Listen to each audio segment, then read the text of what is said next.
আসসালামু আলাইকুম। সুপ্রিয় দর্শক মণ্ডলী, জনপ্রিয় কথা সাহিত্যিক হুমায়ুন আহমদ তিনি কয়েক বছর আগে ইন্তেকাল করেছেন। এটা আপনারা জানেন। মিডিয়ায় যেটা লেখা হয়েছে, ক্যান্সারের কারণে তার মৃত্যু হয়েছে। তিনি আমেরিকার নিউ ইয়র্কে কোনো একটা হাসপাতালে চিকিৎসাধীন ছিলেন, সেখানে তিনি ইন্তেকাল করেন। এটা হচ্ছে গণমাধ্যমের কথা। তিনি তিনি যখন ইন্তেকাল করেন, ওই সময়টায় আমার মতন সাধারণ পাবলিক সহ যারা একটু সাহিত্যের মধ্য সামান্য কিছু কাজ করি, লেখালেখিতে আছি, তারা আলোচনা করেছিলাম বিভিন্ন আড্ডাতে যে হুমায়ুন আহমদ এই যে ইন্তেকাল করলেন, এখানে কি তার ছোট স্ত্রী তাকে কি কৌশলে মেরে ফেলেছেন, কোট আনকোট। আমরা এগুলো ডিসকাস করতাম আড্ডাতে। তার ছোট স্ত্রী মেহের আফরোজ শাওন, সে হচ্ছে আওয়ামী লীগের একজন নেত্রীর কন্যা। আওয়ামী লীগের এমপিও ছিল তার মা।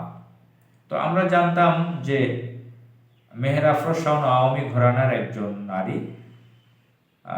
হুমায়ুন আহমদ অনেক সম্পদশালী, তার মা আওয়ামী লীগের নেত্রী, তার সাথে শেখ হাসিনার সম্পর্ক তো খুব ভালো থাকার কথা। হুমায়ুন আহমদ তো অন্যান্য যে কথা সাহিত্যিক হিসেবে পরিচিত যারা, কবি সাহিত্যিক হিসেবে যারা পরিচিত, ইমদাদুল হক মিলন, সব্যসাচী, সৈয়দ শামসুল হক, সুফিয়া কামাল, এই টাইপের তো ছিলেন না। তিনি তো স্বাধীন চেতা ছিলেন। তিনি কারো চাটুকারি করতেন না, কোনো সরকারের চাটুকারি করতেন না। লেখার মধ্যে ভালো মন্দ অনেক কিছুই তার আছে। আমরা মন্দের ভালো হিসেবে যেটা দেখি, অন্য যে যারা কথা সাহিত্যিক, কবি, লেখক হিসেবে পরিচিত, যেরকম তার আপন সহোদর ভাই জাফর ইকবাল, সেও তো আওয়ামী লীগ সরকারের চাটুকার, ফ্লাটারার। তো এবং হুমায়ুন আহমদ নাস্তিক ছিলেন না। আবার একটা সমস্যা হচ্ছে, বাংলাদেশে অনেক নাস্তিকরা আছে, নাস্তিক হিসেবে পরিচিত। নাস্তিকটা নিয়ে অনেক নেতিবাচক ধারণা আছে। অনেক নাস্তিক লোকের লেখালেখি আমি পছন্দ করি, কিছুটা তাদের ভালো লেখা। নাস্তিক্যবাদী লেখা যেটা আল্লাহকে অস্বীকার করে, সেই লেখা না। তাদের অন্যান্য কিছু লেখাগুলো আমার খুব পছন্দ, পড়েছি। হুমায়ুন আজাদ লিখেছেন, সেখানে কিছু কথা আমার ভালো লেগেছে, সব কথা তো ভালো লাগেনি। তার এই প্রতিভাটাকে সম্মান জানাই আমি। অধ্যাপক হুমায়ুন আজাদ, যিনি ঢাকা ইউনিভার্সিটির একজন প্রফেসর ছিলেন, হুমায়ুন আজাদ, তিনিও তো মারা গেছেন। কিভাবে মারা গেছেন সেটাও আরেক রহস্য। তো চরম বিতর্কিত লেখিকা তসলিমা নাসরিন, তারও কিছু লেখা আমার ভালো লেগেছিল। কিছু লেখা, এটা শুনলে অনেকের মাথা গরম হয়ে যাবে, এটা কি বলে। মাত্র কয়েকদিন আগেও বইমেলাতে তার ব্যাপার নিয়ে অনেক ঝামেলা হয়েছে। বাংলাদেশ প্রতিদিন নামক একটি পত্রিকা, একটি ভূমিদস্যু কোম্পানির, সেখানে তিনি প্রতি বৃহস্পতিবার তার কলাম প্রকাশ হবে। এখন হয় কিনা জানি না, আজকে তো বৃহস্পতিবার, দেখতে হবে প্রকাশ হয়েছে কিনা। তসলিমা নাসরিন, তার অনেক লেখার মতো কিছু লেখা আমার ভালো লেগেছিল। তাসনিম খলিল একজন ঘোষিত নাস্তিক, সুইডেনে থাকেন। তিনি নেত্র নিউজে সাংবাদিক, সম্ভবত তিনি এডিটর। তো এখানে তিনি কাজ করেন, আল জাজিরাতেও কাজ করেন। তো তাসনিম খলিলের তার যে উপস্থাপনা, তার কথা বলার যে স্টাইল, তার যে সাংবাদিকতার পেশাদারিত্ব, এটাকে আমি শ্রদ্ধা জানাই, সম্মান করি। ব্যক্তিগতভাবে নাস্তিক, সেটা ভিন্ন কথা। তো সমস্যাটা হচ্ছে, আমাদের বাংলাদেশে যারা নাস্তিক হিসেবে পরিচিত, সুলতানা কামাল চক্রবর্তী বলেন, আহমদ শরীফ বলেন, তসলিমা নাসরিন বলেন, শামসুর রহমান বলেন, যিনি মারা গেছেন, এদের অধিকাংশই হচ্ছে নামের নাস্তিক। নামের নাস্তিক কি কারণে? এরা ভারতের হিন্দুত্ববাদ আদর্শকে লালন করে, অথচ তারা নাস্তিক দাবি করে। অর্থাৎ তারা মুসলিম বিদ্বেষী, ইসলাম বিদ্বেষী, যদিও তাদের পরিবারের সদস্যরা, তাদের পিতামাতারা অনেকেই ইসলামের পক্ষে ছিলেন, মুসলিম ছিলেন। তো যাই হোক, ওই দিকের আলোচনায় গেলে কথা লম্বা হয়ে যাবে। হুমায়ুন আহমদকে শাওন মেরে ফেলেছিল কিনা সেটা নিয়ে আমাদের মতন সাধারণ পাবলিকের, যারা ক্ষুদে আকারের লেখালেখি করি আমরা, ওই সময় তো আমার বয়স একটু কম ছিল, তো সম্ভবত 12-13 সালে তিনি ইন্তেকাল করেন, হুমায়ুন আহমদ 12 সালের দিকে। তো এখন শাওন, মেহের আফরোজ শাওন, আওয়ামী লীগের এমপি, আওয়ামী লীগের নেত্রী, তার কন্যা শেখ হাসিনা তাকে দিয়ে কি কিছু ঘটিয়েছিল? হুমায়ুন আহমদকে মেরে ফেলেছিল? এই কথাটা এখন ফেব্রুয়ারি মাস, বইমেলা, এখন কথা আসছে।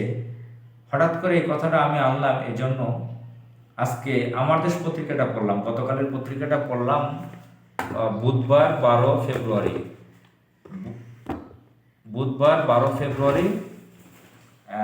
একটা কলাম পড়লাম, যেটা শিরোনাম হচ্ছে ডুইং নাথিং, মরণ খেলায় আটকে গেছে জাতি। এটা হচ্ছে মিনার রশিদ ভাইয়ের একটা লেখা। মিনার রশিদ ভাইয়ের সাথে ব্যক্তিগতভাবে আমার পরিচয় নেই, তার লেখাগুলো আমি পড়তাম। তিনি হচ্ছেন সম্ভবত একজন প্রকৌশলী, ইঞ্জিনিয়ার।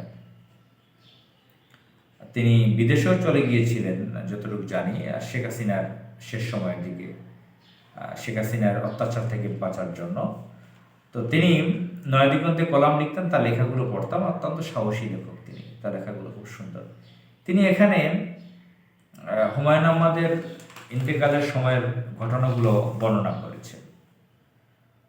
ডক্টর কনক সরোয়ার যে উপস্থাপক আছেন আমেরিকাতে, আমাদের প্রিয় ভাই সাংবাদিক, তার ব্যাপারেও কথা বলেছেন।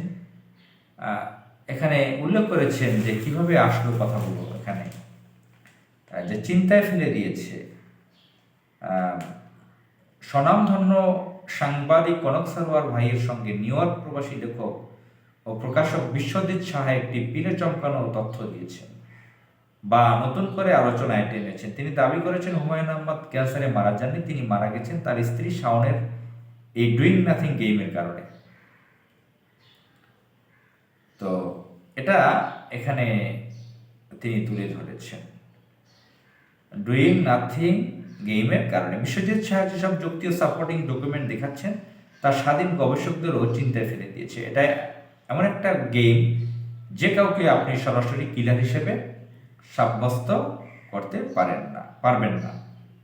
বেচারা হুমায়ুন রোগশয্যা থেকে জীবনের অনেক গূঢ় রহস্য বা নাড়াচাড়া উপলব্ধি করলেও নিজের নাড়াচাড়ার শক্তিটুকু অবশিষ্ট ছিল না।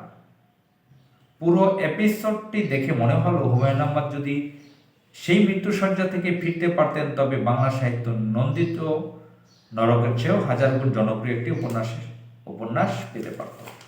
তো হুমায়ুন আহমদ সম্পর্কে অনেক কথাই এখানে লিখেছেন, অনেক বড় করে লিখেছেন। সবটা পরে শোনালাম না আপনাদেরকে, আপনারা দেখে নেবেন। দৈনিক আমার দেশের এডিটোরিয়াল পাতায় রয়েছে, এটা 12 ফেব্রুয়ারি 2025। তো হুমায়ুন আহমদ কে শেখ হাসিনা কোনো কারণে মেরে ফেললো, কারণ হুমায়ুন আহমদের তার আপন ভাই জাফর ইকবাল যে মুক্তিযুদ্ধের সময় গর্তে ছিল, সেটাও নাকি লেখায় তুলে ধরেছিলেন হুমায়ুন আহমদ। হুমায়ুন আহমদ মারা যাওয়ার পর জাফর ইকবালও এ ব্যাপারে কোনো কথা তোলেননি। তার ভক্ত যারা লেখক আছেন তারা কোনো মামলাও করেননি। এসব নানান বিষয়ে এখানে মিনার রশিদ ভাই তুলেছেন কথা তার কলামে। তো হুমায়ুন আহমদের ব্যাপারটা আসলেই সন্দেহজনক। শেখ হাসিনা ভারত দিল্লির এজেন্ট লেডি লেন্দুদ্দর্জি বহু মানুষকে সিস্টেমে কৌশলে মেরে ফেলেছে, যার সাক্ষী প্রমাণ রাখে নাই। হঠাৎ করে কেউ এভিডেন্স দেখিয়ে মামলাও করতে পারবে না, এমন কৌশল ব্যবহার করেছে। যেরকম হোসেন মোহাম্মদ এরশাদ, সাবেক প্রেসিডেন্ট, তারই সঙ্গী, আমরা শুনেছি তাকেও নাকি ভুল ঔষধ খেয়ে মেরে ফেলেছে কৌশলে, স্লো পয়জনিং করে। তার ক্যান্সার না, কিন্তু ক্যান্সারের ঔষধ খাইয়ে তাকে মেরে ফেলেছে। তার নিজস্ব ব্যক্তিগত সহকারী সেগুলো বলেছে মিডিয়াতে। তার নিজের পিএস শাকিল শাকিল আহমদ একজন কবি ছিল, তার নিজের পিএস ছিল, ছাত্রলীগের সাবেক নেতা ছিল, তাকেও খুব খুব কৌশল করে মেরে ফেলেছে বলে অনেকের মুখে আলোচনা রয়েছে। জিয়াউদ্দিন বাবলু জাতীয় পার্টির মহাসচিব ছিল এরশাদের লোক, তাকেও এরশাদের ভাগ্নি জামাই, তাকেও কৌশলে মেরে ফেলেছে করোনার সময়ে শেখ হাসিনা, এটা নিয়েও আলোচনা রয়েছে। কারণ সাক্ষী, আপনারা জানেন খুলনার কুখ্যাত সন্ত্রাসী শাসকদের সাক্ষী কিভাবে মেরে ফেলতো, সেটার একটা উদাহরণ কুখ্যাত সন্ত্রাসী শাসকদের খুলনার অশিক্ষিত একটা সন্ত্রাস, তার এখানেও এটা উদাহরণ রয়েছে। তো শেখ হাসিনার সাক্ষী মেরে ফেলতো, পৃথিবীর বিভিন্ন জায়গায় ভাবে সাক্ষী মেরে ফেলার, সরিয়ে দেওয়ার কালচার সিস্টেমগুলো আছে, ইতিহাসে রয়েছে। তো ব্যারিস্টার মওদুদ আহমদ সাবেক প্রধানমন্ত্রী, সাবেক উপরাষ্ট্রপতি, সাবেক আইন বিচার ও সংসদ বিষয়ক মন্ত্রী, বিএনপির স্থায়ী কমিটির সদস্য, বিশিষ্ট আইনজীবী, খ্যাতিমান লেখক, এই ব্যক্তিকেও স্লো পয়জনিং করে মেরে ফেলেছে বলে অভিযোগ রয়েছে। কোনো একটা আলোচনায় শুনলাম তার স্ত্রী উপস্থিত থাকাকালীন নিয়ে এটা আলোচনা ছিল, কোনো একটা প্রেস ক্লাব বা রিপোর্টার্স ইউনিটি এই ধরনের কোনো জায়গায় বা অন্য কোনো জায়গায় কোনো একবার চোখে পড়লো, এই আলোচনাটাও শুনেছি। এটাও আমার কাছে সন্দেহজনক।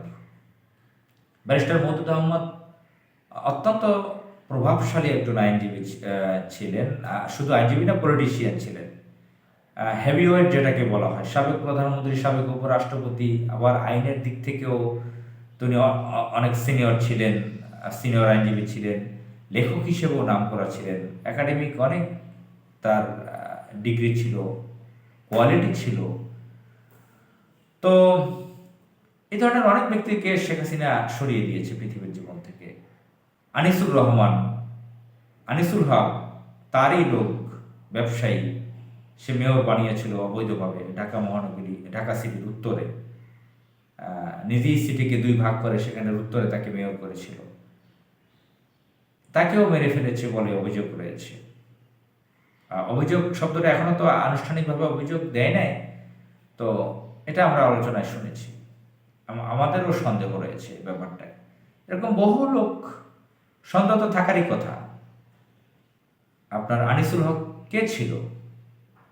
সে তো মুজিব কোড পড়তো না, জয় বাংলা বলতো না, শেখ হাসিনার যে আওয়ামী সন্ত্রাসী বাহিনীর কথায় উদ্বাস করতো না, স্বাধীন চেতাভাবে কাজ করার চেষ্টা করতেন। তো এইভাবে তার আশপাশের বহু লোককে এবং বিরোধী দলের বহু ব্যক্তিকে, বিরোধী দল মতের ব্যক্তিদেরকে তিনি শেখ হাসিনা লেডি লেদুকদর্জি কৌশলে মেরে ফেলেছে বলে আলোচনা রয়েছে। হুমায়ুন আহমেদের ব্যাপারটাও তদন্ত দরকার। এই ফেব্রুয়ারি মাসে আসলে তার নামটা বেশি আসে বইমেলার কারণে। তিনি বাংলাদেশের নন্দিত কথাসাহিত্যিক ছিলেন, তার মৃত্যুকালের ঘটনা নিয়ে অবশ্যই তদন্ত করা দরকার, তদন্ত করে বের করা দরকার আসলে কারা ছিল তাকে শেষ করে দেওয়ার জন্য। মেহের আফরোজ শাওন, তার স্ত্রী তহুরা বেগম, তারা কি ধরনের ভূমিকা রেখেছে, শেখ হাসিনা কি উদ্দেশ্য, কোন প্ল্যানে করেছিল, কার মাধ্যমে করেছিল, এগুলো বের করা দরকার। আসসালামু আলাইকুম।